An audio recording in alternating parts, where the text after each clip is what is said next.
we're back over hanging out with Eric today, and he wants to take us for a ride in the car, Amy and I. And he also said, I want you to show the back. That's one of the important things about this car. So we're going for a ride.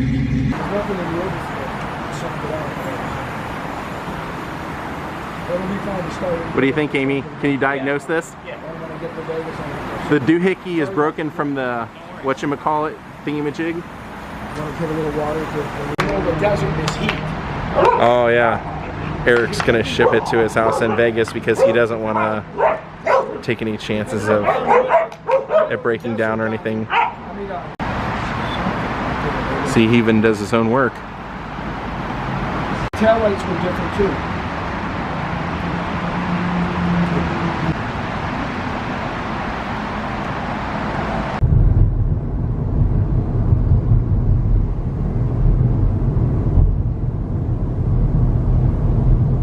So take a look. We're eventually going to vlog this historical house Eric was showing me, but I wanted to show you the car out here, and then we'll go take a ride in it. He was upset that I didn't show off all the amazing features.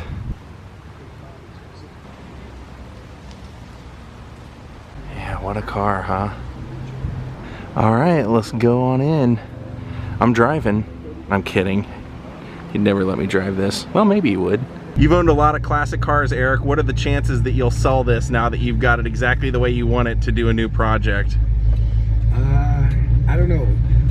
This car is kind of sentimental because my dad had not the same car, but he had the same year, but a convertible. And ultimately, that's why I tried to find a car like this, because I wanted one. I loved that car my dad had.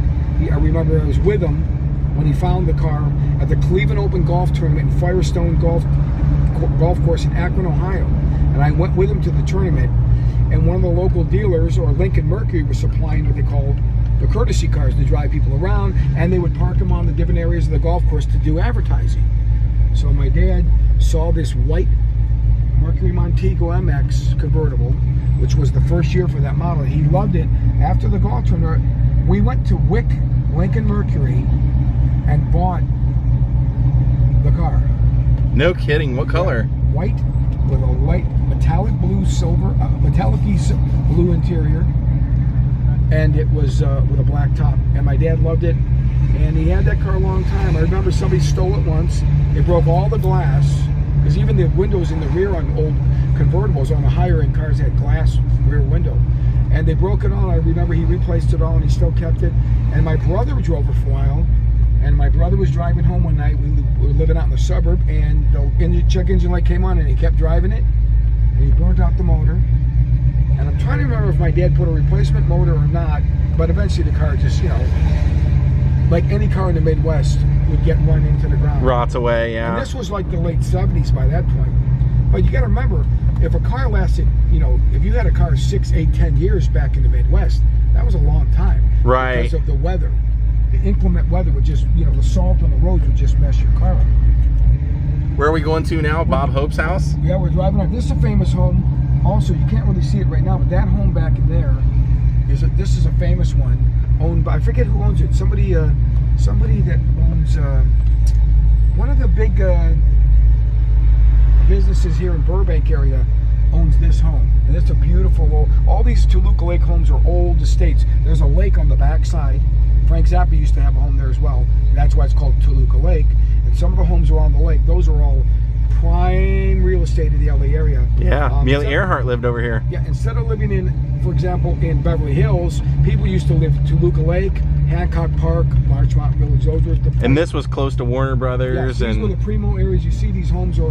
Here's Bob Hope's estate, starting right, not there. Right up there. This is somebody else's private estate right there. Bob Hope's, that's another private home there. Bob Hope's estate is all starting here. This is all Bob Hope's. And actually, yeah, there's his entryway. Yeah, there's a couple homes on there. There's a smaller guest homes. Well, they're not small, but these are the private homes that are in here. The main house is right there.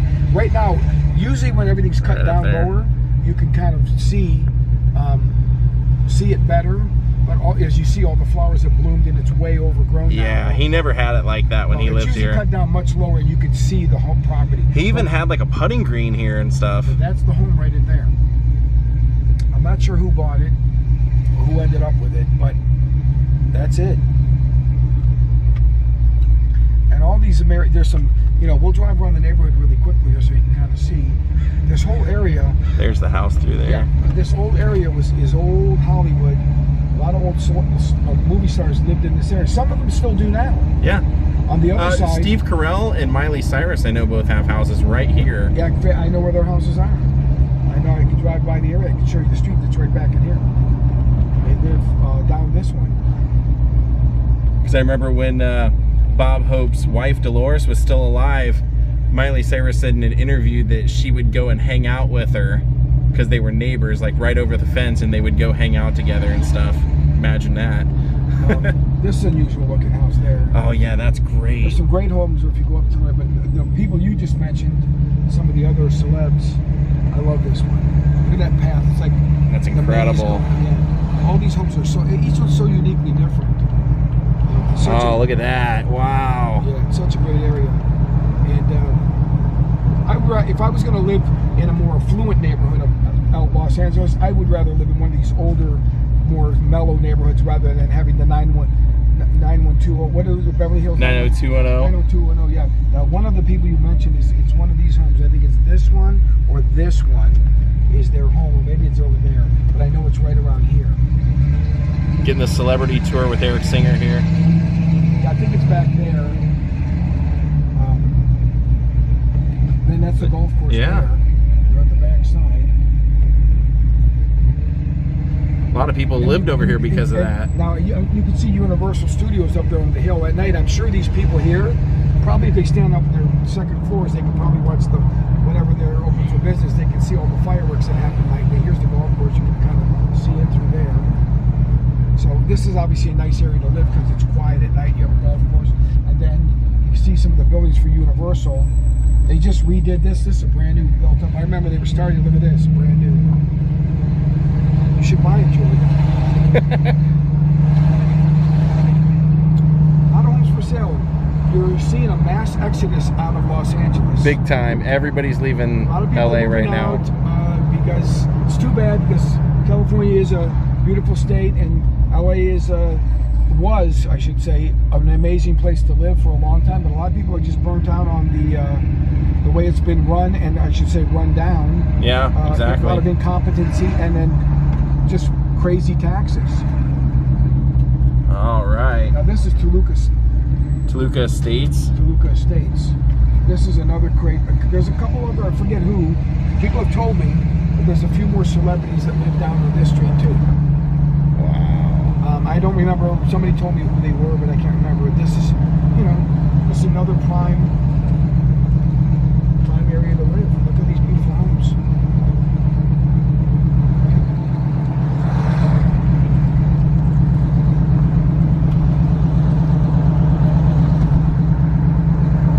You kind of get forced out tax-wise if, people decide, hey, I'm going to retire. I'm going to think about my future or where I want to live. A lot of people, I think, would have liked to have retired here, but wanting to keep making the cost of living and taxes so unaffordable, when you get older and you have a fixed income to live on, you start realizing, I need my money to go further.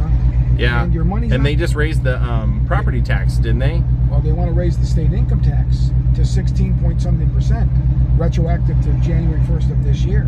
So if you have a lot of money, move to LA. Anyone that's really wealthy, that will be, I think, if they're on the fence or undecided about that being an issue, I think that's going to be a deciding issue for a lot of people leaving. You see that in New York a lot.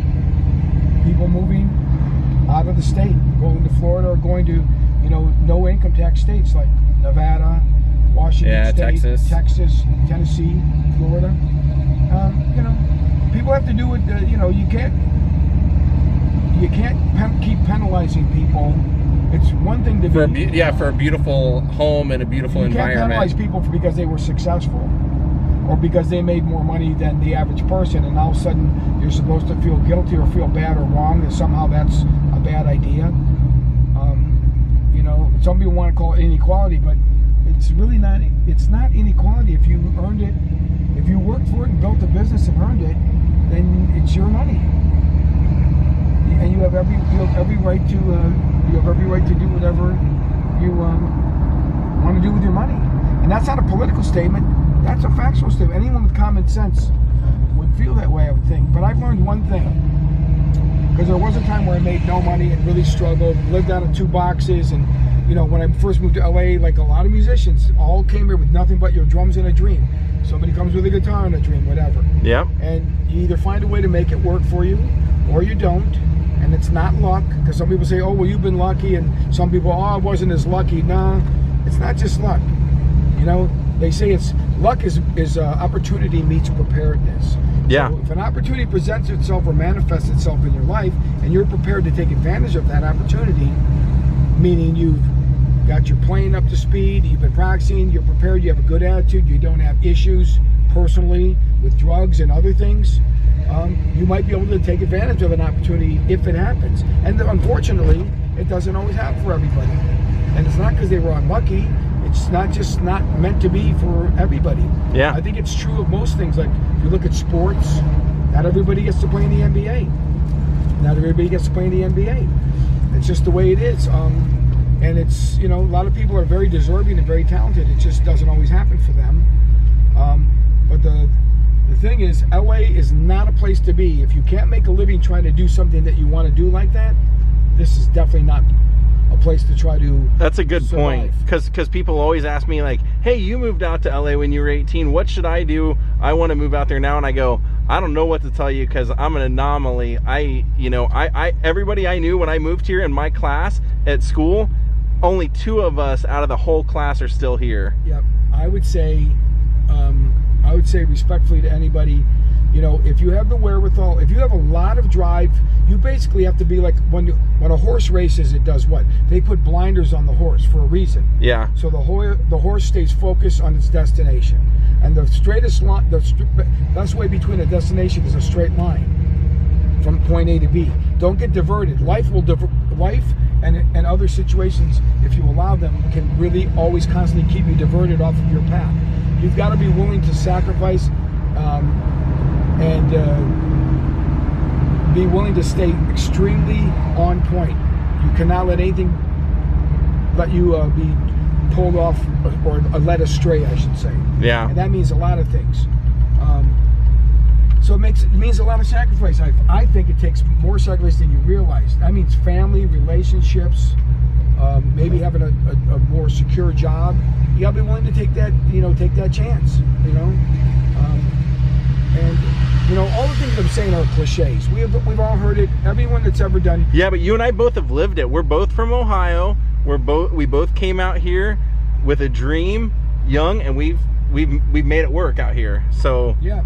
But then there comes a time where, you know, for me, I think that, you know, nothing's permanent, nothing's forever. For me, it's just like, okay, it's time for change. And I think sometimes some people never follow their instincts. I think if you listen to yourself, you know, listen to your head, your heart, as they say, your gut, more than anything, instinct, you realize, okay, it's time for change. I decided to move out of LA. So there we go, a little bit of life advice if you're thinking of moving to LA from Eric Singer. Hold on. Strong. All right. Guy can't even let me film anything without him going over there and fidgeting. All right, we came out for a little bit of park time for Ja. His buddies are out here. He's way over there.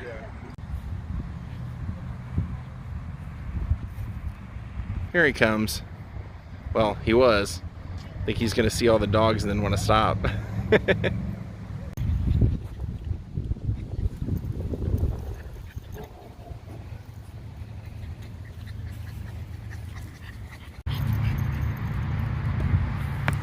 Ja, come here.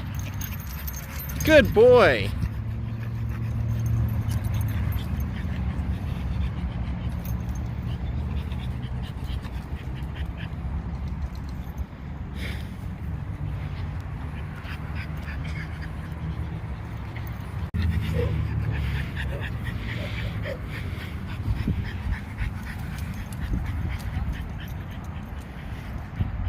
He loves his park time. You're back to visit me?